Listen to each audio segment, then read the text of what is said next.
दिवाली की रात थी। पूरा शहर रोशनी से जगमगा रहा था। हर गली, हर छत, हर घर दीपों से सजा था। पटाखों की आवाजें हवा में घुली हुई थीं और चारों ओर खुशी का माहौल था। लेकिन मेरे लिए वो दिवाली जिंदगी की सबसे डरावनी रात बन गई। उस साल हम अपने नए घर शांतिवन में पहली बार दिवाली मना रहे थे। ये घर शहर से थोड़ा बाहर था, पुराना लेकिन बहुत बड़ा। चौकीदार ने हमें पहले ही चेताया था, मैडम, पिछली दिवाली इस घर में कुछ अनहोनी हुई थी। रात में किसी को छत पर मत जाने देना। मैंने हंसकर कहा, अरे भूत प्रेत जैसी बातें मत करो, त्योहार का समय है। लेकिन मुझे क्या पता था, वही बात सच्ची निकलने वाली थी। रात के 8 बजे हम सबने पूजा शुरू की।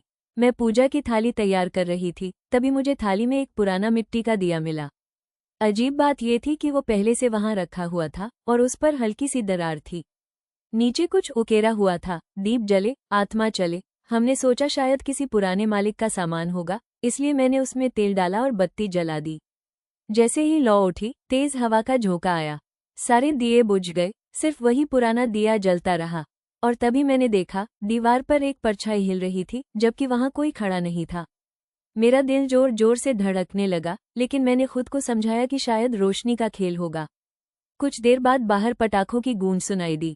मैं छत पर कपड़े लेने गई, तभी नीचे से किसी की धीमी आवाज आई, एक दिया मेरे नाम का भी जला दो। मैं चौंक गई। झट से नीचे झांका, कोई नहीं था। पर तभी नजर पड़ी, आंगन में एक औरत सफेद साड़ी में घर के चारों ओर घूम रही थी। उसके बाल खुले थे और चेहरा धुंध में छिपा हुआ। उसी पल सारा मोहल्ला रोशनी में डूबा था, लेकिन हमारा घर एकदम अंधेरे में चला गया। मैंने आकाश कहकर अपने पति को आवाज दी, पर कोई जवाब नहीं मिला। पूरा घर सन्नाटे से भर गया। तभी नीचे से धुआं उठने लगा। मैं नीचे भागी, टेबल पर वही पुराना दिया जल रहा था, पर उसकी लौ अब नीली हो चुकी थी। दीवार पर राख से लिखा था, पिछली दिवाली मुझे जलाकर मार दिया गया, अब मैं लौट आए हूँ। मेरा पूरा शरीर कांपने लगा। मैंने कांपते हाथों से दिया बुझाने की कोशिश की, लेकिन लौ और तेज होती गई।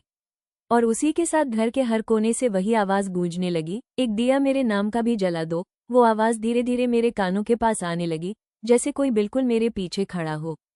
मैंने मुड़ने की हिम्मत की, लेकिन वहां कोई नहीं था। अगले दिन सुबह पड़ोसियों ने देखा कि शांतिवन के सारे दरवाजे खुले थे, पर अंदर कोई नहीं था। फर्श पर राख बिखरी थी और दीवारों पर काले हाथों के निशान थे। टेबल पर एक कागज पड़ा था, हर दिवाली एक नया दिया जलता है और एक आत्मा लौटती है। कोने में वही मिट्टी का दिया रखा था, अब उस पर खुदा हुआ था, अगली दिवाली रिद्धि। 1 साल बाद नए लोग उस घर में आए। उन्होंने सब साफ किया, सजाया और पूजा की तैयारी की।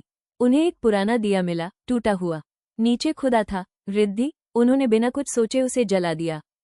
उसी पल दिया की नीली लौ उठी और दीवार पर राख से उभरे शब्द, दीप जले, आत्मा चले। और फिर वही रात लौट आई।